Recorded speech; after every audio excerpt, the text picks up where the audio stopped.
Ready plankton plus ব্যবহার করার ফলশ্রুতিতে আমার পানি ভালো থাকে, পানিতে গ্যাসের পরিমাণ বৃদ্ধি পায় না, অ্যামোনিয়া হয় না, পিএইচ পরিমাণ ভালো থাকে। আমার এই পুকুরে প্রাকৃতিক খাবার উৎপন্ন হয় এবং এই ওয়েট গ্রোথ প্লাসটা ব্যবহার করতে মাছের ওজনটা বৃদ্ধি হয়।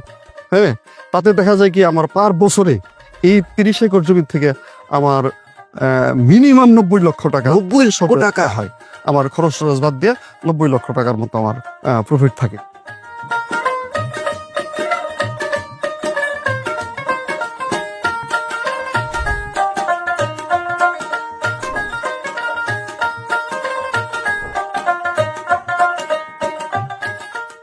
সুপ্রিয় মৎস্য খামারি ভাইরা, আপনারা জানেন যে আমরা মৎস্য খামারিদের সংকট, সম্ভাবনা এবং সাফল্যের গল্প আপনাদের সামনে উপস্থাপন করার চেষ্টা করি।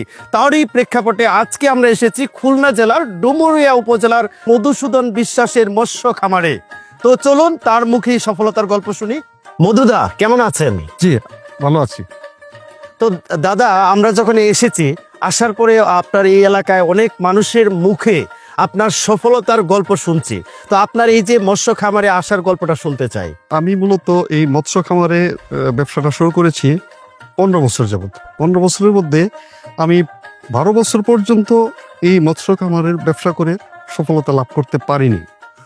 তার কারণ হলো যে আমি সঠিকভাবে ওষুধ পাইতাম না পাওয়ার দরুন আমার খামারের মাছ দেখা যেত মারা যেত, পচন রোগ ধরে যেত, তারপরে পুকুরে অ্যামোনিয়া গ্যাসের পরিমাণ বেড়ে যেত। এই বেড়ে যাওয়ার প্রেক্ষিতে আমি দেখা গেল বিভিন্ন কোম্পানির ওষুধ আমি প্রয়োগ করেছি। বিভিন্ন কোম্পানির লোকজন আমার এইখানে আসছে, প্রাইভেট কার্ডে আসছে, আইসা এই পরামর্শ দিচ্ছে, ওই পরামর্শ দিচ্ছে। আমি কোম্পানির নামটা নাই বললাম।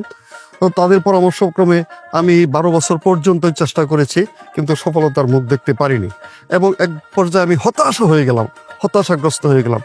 তারপরও একদিন রাতের বেলা শুয়ে শুয়ে ফেসবুক এবং ইউটিউবে আমি দেখতেছিলাম। তো ইউটিউব দেখার পরিপ্রেক্ষিতে আমি একটি সচিত্র প্রতিবেদন পেলাম।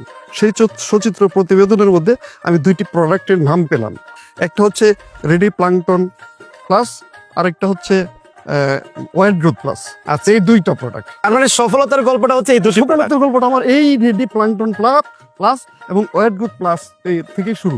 দুটি প্রোডাক্ট দেখতে পারি? জি জি জি জি দাদা, জি এই যে দাদা রেডি প্লাঙ্কটন প্লাস, এটা আপনার ব্যবহার করতে হয় প্রতি পার শতাংশে আমার ব্যবহার করতে হয় 100 গ্রাম করে। আচ্ছা। আর এই যে একটা প্রোডাক্ট দেখতেছেন ওয়েট গ্রোথ প্লাস, এটা ব্যবহার করতে হয় এই রেডি প্লাঙ্কটন প্লাস ব্যবহার করার 3 দিন পরে প্রতি পার শতাংশে আমাকে ব্যবহার করতে 100 গ্রাম করে।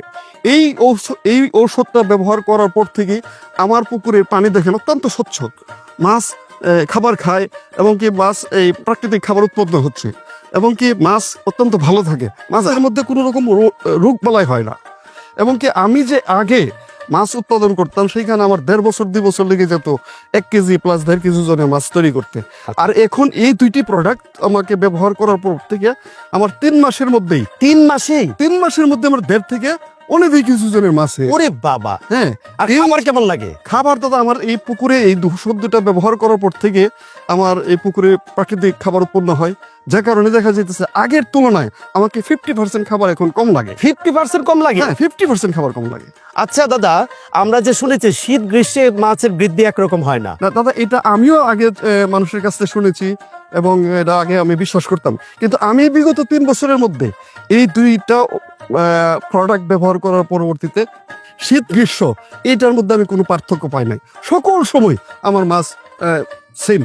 দাদা, আমার মূলত খামার হচ্ছে আপনার 120 একরের মতো। 120 একর? 120 একরের মতো জায়গা আমার খামার। এর মধ্যে 30 একর খামারে আমি যেটা চাষ করি সেটা হচ্ছে মিশ্র জাতের মাছ, যেটা হচ্ছে রুই, কাতলা, মৃগেল, তেলাপিয়া, সাথে হচ্ছে আপনার এই পাঙ্গাস। আচ্ছা। হ্যাঁ, ওষুধ যেটা রেডি প্লাঙ্কটন প্লাস, এই ওষুধটা ব্যবহার করতেছি, প্লাস হচ্ছে ওয়েট গ্রোথ প্লাস, এই 2টা ওষুধই আমি এখানে ব্যবহার করতেছি। রেডি প্লাঙ্কটন প্লাস ব্যবহার করার ফলশ্রুতিতে আমার পানি ভালো থাকে, পানিতে গ্যাসের পরিমাণ বৃদ্ধি পায় না, অ্যামোনিয়া হয় না, পিএইচ পরিমাণ ভালো থাকে। আমার এই পুকুরে প্রাকৃতিক খাবার উৎপন্ন হয় এবং এই ওয়েট গ্রোথ প্লাসটা ব্যবহার করতে মাছের ওজনটা বৃদ্ধি হয়। হ্যাঁ, তাতে দেখা যায় কি আমার পার বছরে এই 30 একর জমি থেকে আমার মিনিমাম 90 লক্ষ টাকা 90 টাকা হয়। আমার খরচ টরচ বাদ দিয়ে 90 লক্ষ টাকার মতো আমার প্রফিট থাকে। আর বাকি ওই যে জমিটা? বাকি যে জমিটা, সেই জমিটাতে আমি আপনার চিংড়ি মাছের চাষ করি। চিংড়ি মাছের চাষটা হচ্ছে, আগে আমার চিংড়ি মাছের চাষের মধ্যে দেখা যেত আমার প্রচুর পরিমাণ লস হইতো।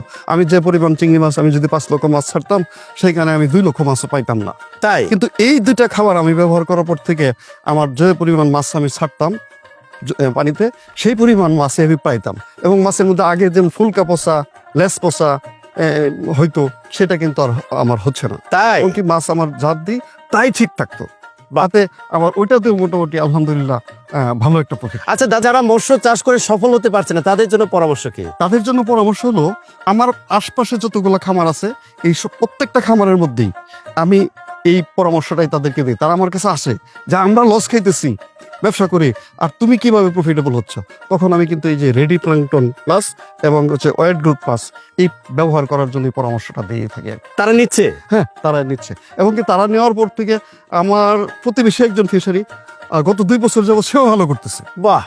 সেও ভালো করতেছে। তো দাদা, আপনার সফলতার গল্প বাংলাদেশে ছড়িয়ে পড়ুক, আপনার মতো এরকম এই দুটি প্রোডাক্টের প্রতি আত্মবিশ্বাস তৈরি হোক, তারাও মৎস্য চাষ করে সফল হোক। ভালো থাকবেন।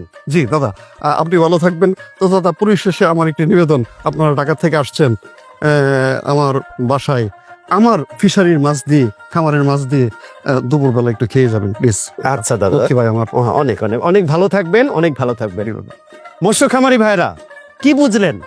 মধুদা 12 বছর সে সফল ছিল না, তারপর 3 বছরে সেই 12 বছরের উসল তো তুলেছে, এবং এখন তার গল্প শুধু তার পরিবারের মধ্যে না, বাংলাদেশে ছড়িয়ে পড়তে শুরু করেছে।